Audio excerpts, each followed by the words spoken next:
But to begin with, how do you earn money now without a degree? Yeah.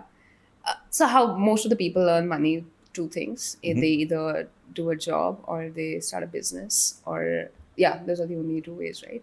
So I think for most of the people, starting a business is something by default. Like, hey, if your family runs a business, you have exposure to laying that forward. And if you don't come from that background, you're like, all right, let me, like do a job. And how do you get a job? You gotta have a degree. And though that path is already set for you, like, hey, we do school to class 12th, then you have to do your undergrad. Nobody questions why, but you just have to do it because that's what everybody does.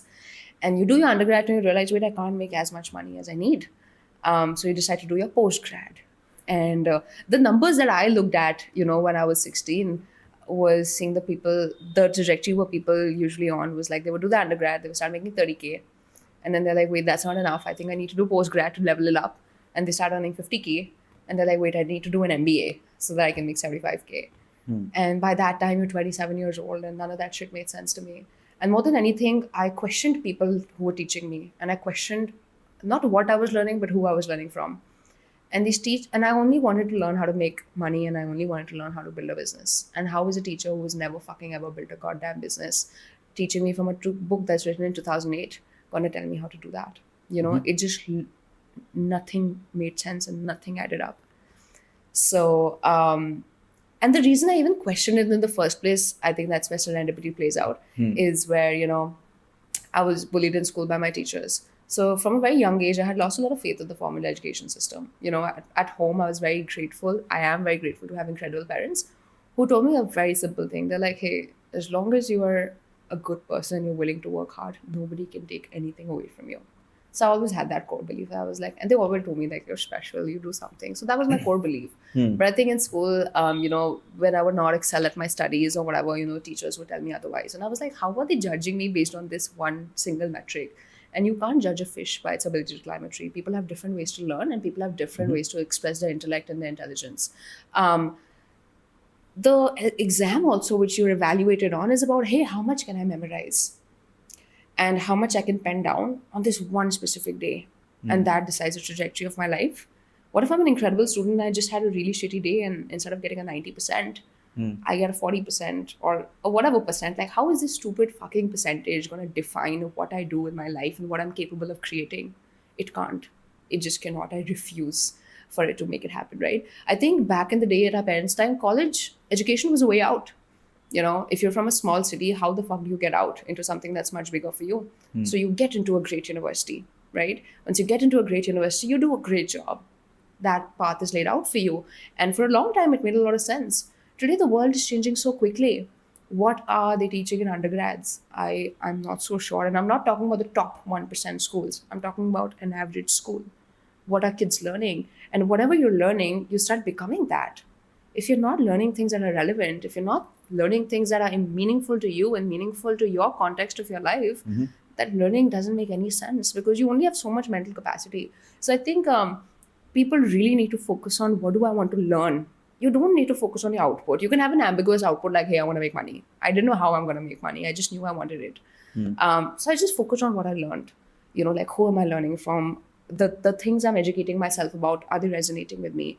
And eventually you find your way out. Okay. You don't need to know that 1,000-mile journey. You just need to know your next step. And my next step was, I was like, okay, I want to learn, and I want to learn things that are making sense to me. And for me, if it's about learning how to make money, I think the first book I picked up was Rich Dad Poor Dad, and I had taken up commerce in school, and I spent 4 years learning about accounting and shit, and I never understood any of it. I never even thought any of it made sense to me and was of interest to me. But I picked up that one book, and I hated reading books, and I read that entire book in a sitting. It was a 300-page book, and I knew more about money than I had ever known. So I saw directly what learning the right thing, picking up the right book or watching the right form of content, how it can impact you, where you might be so interested in learning a business, or you might so interested in learning science, but if the wrong people are teaching you, you will never develop interest in it. So give yourself the opportunity to like learn what you really want to, so that when you're saying no to something, you know for a fact what you're saying no to. And I think it's as important as knowing what you don't like is as important as knowing what you do like. So I think I started canceling out a lot of things like, hey, this doesn't resonate, this doesn't resonate, this doesn't resonate. And eventually I would find that path. But to come back to your question on, like, how do you do it without a college degree? I think because I was learning firsthand from the internet. I was going with the world. Right. I I wasn't looking to catch up. I was learning with it. 2019, I learned about podcasting. Today, everybody wants to build a podcast. Nobody back then even knew what a podcast was. It is actually after COVID and stuff when Zoom calls and virtual calls became mainstream. But I remember I was calling people on Skype, and I would screen record that entire thing. I taught myself how to edit. Today, as an editor is probably making more money than an engineer because there's such high demand for that skill. So I think being at the forefront of what's happening in the world, which is being with the internet, being with Twitter, being with YouTube, and educating myself like that, is what helped me build my knowledge in the right direction. So when the time came, I feel like the world came to me. Today I can tell people like, hey, I didn't pursue college, and hey, I do content, and hey, I do media. It's never questioned. It's the need of the hour. And I Right. learned that skill very on because I think I was following the right people. I knew the people I had to bet on. I found my jockeys. And I was like, oh, Gary Vee is saying this. I believe him and I can bet on him. And it played out amazingly well. So I think like the skills I ended up building, and I think very quickly I understood to wrap this question up is people always say, when there's a bad job market, like, oh my God, the market's so bad, like, how will you ever get in? Or, hey, you don't have a college degree, how will you ever get a job? Or n number of reasons. But what you will learn about business people who are there to build an actual business, they couldn't give two shits about your pedigree. They couldn't give two shits about your background. They just want to get the job done. And if you're a person who can get the job done, you can demand any money you want and you can get work from anybody else. True. And I think I could, and because I had taught myself everything after saying no to college, I just became an incredible problem solver. I became an incredibly fast learner and an adaptive learner. And I knew I could just solve. I just became a problem solver. And businesses fundamentally face that. They face gaps in their business. And if you tell them, hey, I can identify this gap and fill it for you, and I will not take any money from you, I'm going to work for you for free.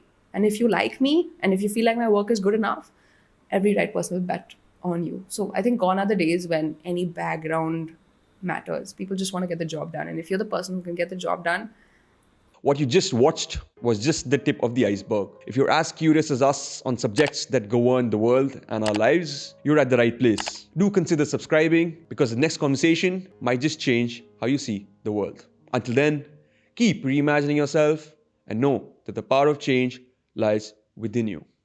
Jai Hind.